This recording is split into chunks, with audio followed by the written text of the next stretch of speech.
Hey, this is Don't Turn Out the Lights, episode 3. I'm sticking with the 2 stories per video,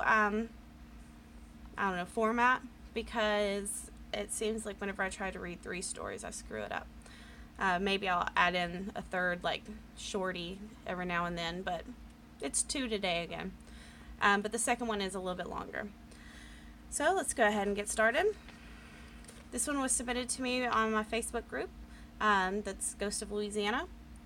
It says, when we started the drive to leave Louisiana and come live in Texas, we were so tired from packing and we had got very little rest the night before.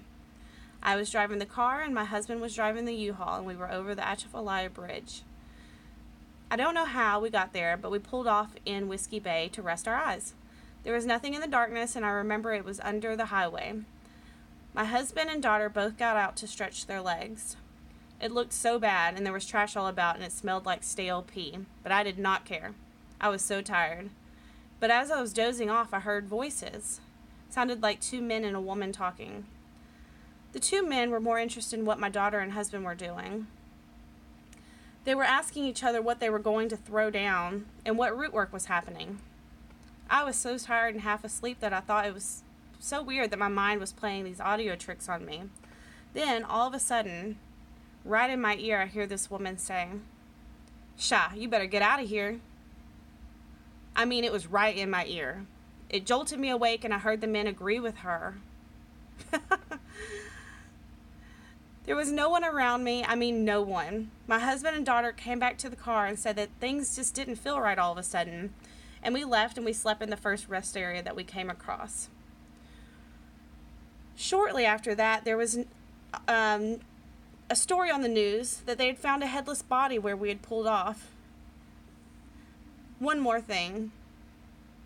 It was a hot summer's night, but there was pockets of cold air around the car because I remember it feeling like I had the AC on.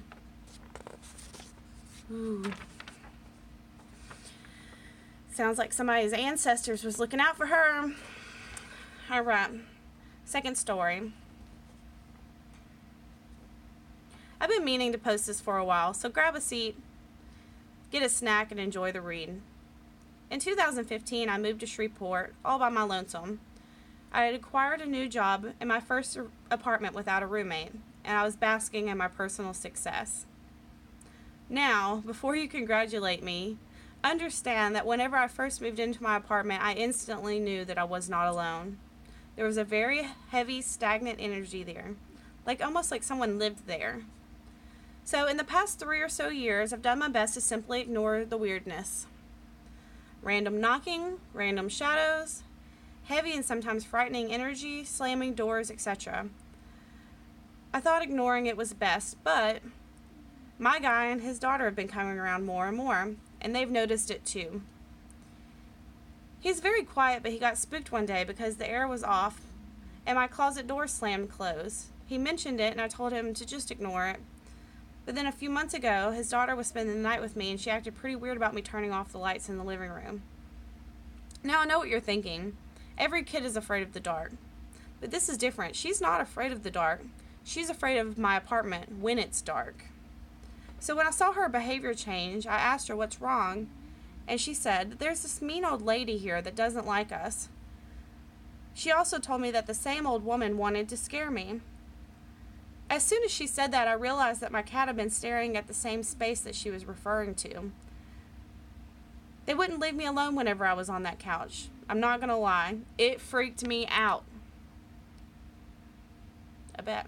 And that was in all caps, by the way. That's why so much, so extra. So, a few weeks ago, my guy's daughter gets super freaked out. Tells us that she doesn't want to use the restroom anymore. I'm not even thinking about the damn old lady ghost, so I tell her there's nothing to be afraid of, and she tells me the young lady in the vent doesn't want me in there. So I'm here freaking out on the inside because where the hell does this 3-year-old get this kind of shit from anyways? So, for a few days, I watched the areas where she felt the most uncomfortable. The bedroom closet, the bedroom corner, the bathroom, the kitchen, all places where I, too, have felt like I was in danger. Fast forward 2 weeks, I have finally had it. My guy's daughter is getting his hair styled, and she has to use the restroom. She begs me to go in there with her because the old lady said she was going to kill us all. Suddenly, as she's saying that, the closet door creeps open, and I was done. I walked to the local esoteric shop, and the first thing I said was my 3-year-old said that there was a ghost that was going to kill us all, and I need some help.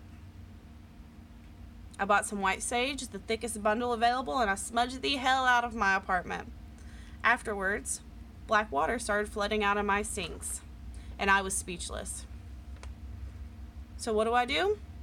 I've had people come to pray, to smudge, everything, you name it. The result? The closet door has stopped slamming, but shit in my bathroom is constantly being thrown or falling. She hates the bathroom, I hate my kitchen, and I am over it. And that's story 2. Alright, you guys, if you'd like to submit your own stories, you can do so at DontTurnOutTheLightsShow@gmail.com. And thank you so much for listening. Don't turn out the lights.